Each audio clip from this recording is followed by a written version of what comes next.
Here we're asked to find the equation of our given hyperbola, and then we're going to graph the equation by hand. For this hyperbola, we're told that the center is at the point 2, 2, the vertex is at the point 2, 4, and the graph will contain the point 2 plus the square root of 10, 5.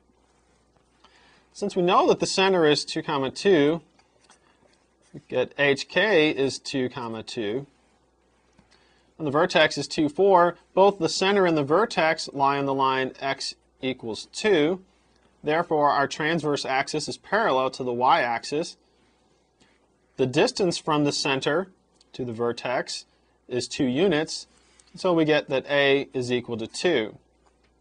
Therefore, our other vertex, we'll call that V2, must be the point 2, 0.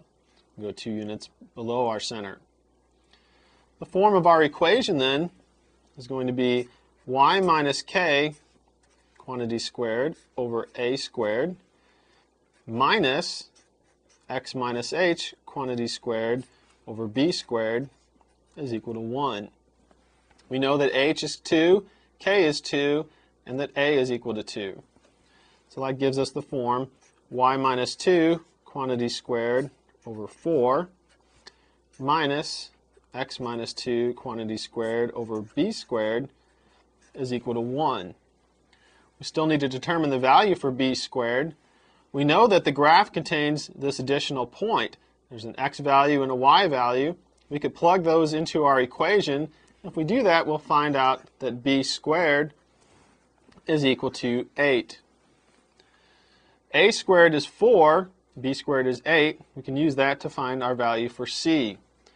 Since c squared is equal to a squared plus b squared, a squared plus b squared is going to give us 12, which means that c is equal to 2 times the square root of 3. Therefore, the foci are 2 times the square root of 3 units above and below the center. So we'll get one foci at the point 2, 2 plus 2 root 3.